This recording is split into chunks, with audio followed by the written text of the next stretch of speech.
Good afternoon, everybody, and welcome back to another episode of Mines and Money TV. My name's Jonathan Leader. I'm the head of investor content over here at Mines and Money. I'm lucky enough to be joined this week by George B. and Luke Norman, who are the president and CEO and chairman and co-founder, respectively, of US Gold Corp, trading under USAU on the NASDAQ. Welcome, gentlemen. How are we all today? All Great, good. thank you. Yeah, thanks. Excellent. So, and just for any listeners who may not be aware, this provides a brief overview of the company, and particularly the CK Gold project. Yes, of course. Look, the project's located just outside of Cheyenne in Wyoming. We're an hour and a half due north of Denver, Colorado. The CK, the deposit was not discovered by us, but we took it on about 4 years ago in terms of wanting to develop the project. So George came and joined the team in 2020, and we've since taken the project through from a PEA all the way through to permitting. Okay, perfect. Now, just also about the ore grade itself. What are we looking at here? Obviously, this is a copper and gold project, primarily gold. What does that ore grade look like? Projected mine life as well, I think would be useful for people to know. All right, so we're in a shear zone in granodiorite. The ore grade is about 0.7 grams per ton on a gold equivalent basis, but it's made up of copper and gold. And we have some really high grade at surface, which is exposed. It's actually part of an old mining district, and the old timers did have some initial workings there. And currently, what we're looking at is a 10-year mine life. However, we know that the deposit extends at depth and down to the southeast. So from that perspective, we just looking at our initial permitted 10 years of mine life, but there is a fair deal of upside. Fantastic. Now, speaking of the location, obviously, getting projects online in the United States, there is a stringent process attached to that. Talk to us about what it was like working with the state of Wyoming, as well as any federal bodies that you had to work with to get this project online. Well, the beauty of this project, Jonathan, is we did not have to deal with any federal agencies. I'm sure as a lot of mining companies out there appreciate, the federal agencies are all basically at a standby right now. You've got all sorts of bureaucratic and governmental issues. So we went through a very stringent process with Wyoming, with the state of Wyoming, but it's a process. We dealt directly with boots on ground people. They were, 20 minutes away from the actual mine site in Cheyenne. And it was a due process. Again, no less stringent than it would have been with the federal agencies, but dealing with real people in real time had a huge effect on us getting this through and done in just over 3.5 years. Brilliant. And for investors who are well experienced and versed in the space, they will know that is a very impressive timeline indeed, particularly when working with American bodies. Talk to us about, I imagine a big part of that would have been the vision for economic development within local communities surrounding the project. Talk to us a little bit about that, or the vision for job creation in particular. Well, look, we're situated in the southeast corner of Wyoming, as Luke says, 20 miles outside of Cheyenne, Wyoming. We're actually three miles north of an existing really large open pit quarry. So people are familiar in the area with the mining activity, and Wyoming is a mining state. Certainly in Wyoming, a lot of the revenue from the state comes from coal, oil, gas, trona. Coal is diminishing in importance as we look at carbon. So from the perspective of developing an open pit copper and gold mine, diversifying the resource portfolio in a resource state is very interesting. We will be creating jobs and jobs where people can go home at night to the city of Cheyenne, and generating revenue, royalties from the mineral wealth that we're exploiting, because we're on state land, and certainly taxes. So the job creation, very important at a time when there is a challenge to some of the other sectors in our area. No, that's fantastic. I'm sure will be very encouraging, particularly for the people of Cheyenne to hear. Now, granted, obviously, different resource investors, they have different project stages they like to engage at. Give us an idea of how far are you from production? And I'm George B, obviously, I know you've got a great deal of experience of actually building mining projects and taking them from that sort of development stage all the way through to production. What are you seeing as CK that makes this project so encouraging, and how does it all compare to some of your previous projects?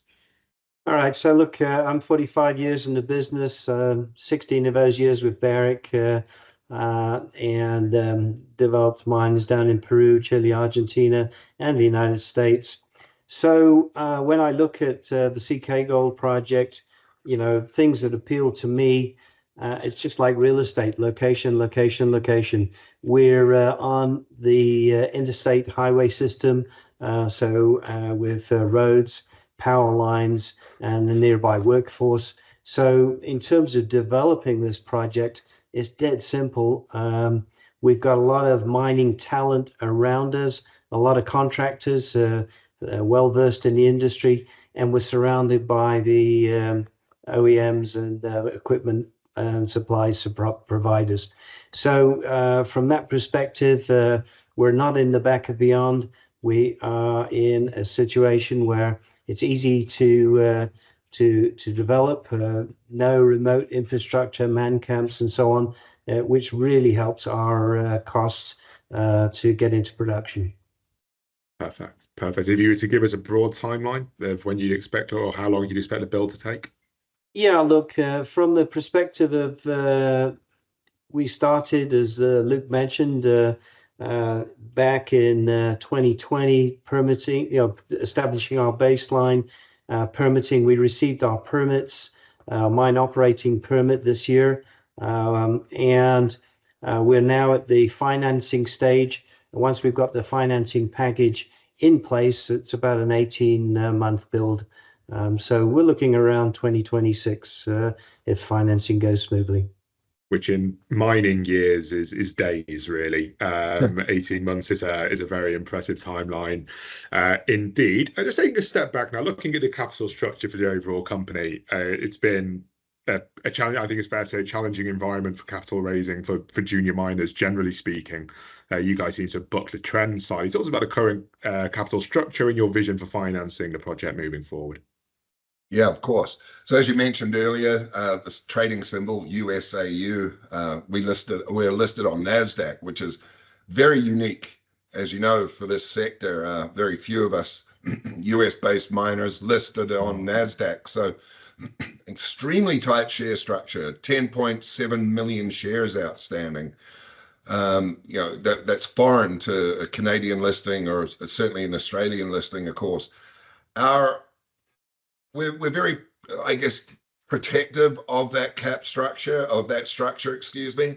So clearly we're not going to race out of the gates to raise capital for this project and just blow apart and dilute that structure. So we're in the midst of some other optimization studies. We've got a pre-feasibility study that's underway, an update, because we're getting close to the 3-year mark on our 2021 report.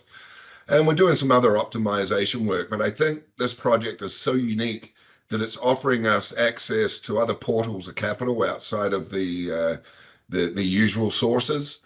So, it's the story's yet to be told in that regard, Jonathan, but we're talking to some pretty interested parties that I think we can find some solutions that will not see a mass dilution, but we'll be able to build CK. Right. No, exciting times ahead, I'm sure. Now, thinking about the gold market specifically, and obviously we're in, as far as spot prices go, at least, we're in almost historically good times. The last I checked today, I think it was around 24.5 was the spot price. It's been hovering above 2,000 though for quite some time now. It used to be, I remember back in our conference in Miami, the big question was whether or not gold will break 2,000, whether or not that break will hold. It certainly appears to. How does that impact your thinking about the market and sort of the way you move forward in the sort of, I guess, near to medium term? Yeah, I think that it's an inelastic separation right now between the prices of the underlying metals and the equity prices. And I look at us and CK, for example, with 24 $150 gold, with copper up in the fours, recently up in the fives. There's just been a bit of a dearth of capital flow into the sector. And again, I think that's maybe reflective of some of those governmental overreaches within North America, not just the US, but in Canada, in terms of getting these projects permitted. It's slowed down some of that capital inflow, but I'll go back to the word inelastic. I think that's not going to last for forever. And we're going to see these capital inflows back into the sector. And when they will, they're going to be looking for projects and opportunities like ours. And the amount of bucket-ready projects that are out there in the marketplace right now, Jonathan, are very few and far between. Probably count them on one hand. Yeah. So we just continue again to optimize and work around this project and show increased and other value opportunities. The sector is going to come and light back up, and I think it'll all happen in very near term. I'm tempted to agree with you, and I also think as a general message for particularly mining companies out there, this is where I think this is the kind of environment where quality, I think, will really differentiate itself in terms of the equities prices. Investors are nuanced, they're educated in this space, particularly more experienced ones, and they can tell a great project from perhaps some of the lesser great ones, shall we say. And hopefully USA Gold will certainly be on the right side of that equation. Just thinking elsewhere, obviously, the CK Gold project is not your only one. Tell us a little bit about, just before we wrap up, just tell us a little bit about what's going on down in Nevada. It sounds exciting. It's all a slightly earlier stage exploration project, but certainly a promising one. Yeah, look, it's a big one. It's a monster. It's a district scale domal project sitting very close to the Cortez complex. We've done a bunch of work there on surface and a little bit of scout drilling, very little scout drilling. You've got a huge structural corridor rolling through this 20+ square mile land package that, from all our mapping and sampling, stratigraphic work, lithology, it is the same geology, same rock package as the Cortez complex. It's a multi-intrusive, multi-pulse system that, will be a standalone mining district one day. But, lo and behold, we're in a bad marketplace from an exploration perspective, raising real dollars. This project's going to need to be tackled with real dollars. And when I say that, $20-30 million go-getter type drill program. So it's a great project to have in the quiver. Sitting in the background, but CK being the focus, of course, and you've got the lottery ticket to the gold millions if we get into Keystone one day. Absolutely. Now, I mean, to be fair, good segue to my final question. Any exciting news that people should be expecting down the pipeline in the near term? Anything you'd like to close off with, really? Well, as I mentioned earlier, we're working towards an updated pre-feasibility study. We think that'll be reflective of the headline numbers that we had seen in our previous 2021. The big shifts being definitely CapEx will be up. We've been in a highly inflationary environment for quite some time, but metals prices are up, as dramatically or more. This project proved its viability in 2021 with that PFS, an all-in sustaining cost of around $800 an ounce on a $1,625 gold price. So we think that margin is going to remain intact, even with today's gold prices, possibly even be slightly more robust in terms of that margin. So as a company, we're just going to continue our optimization process. There was a lot of things that were exposed to us through the engineering and permitting that are other value adds to this project. I won't get into them today, but we think, over the next few months, we're going to be able to keep the market well apprised with some exciting news that show this project to be more and more valuable. Excellent. Okay, well, listen, George and Luke, thank you so much for joining me today. Just one more time, everyone, that is US Gold Corp. They're trading under the USAU on the NASDAQ.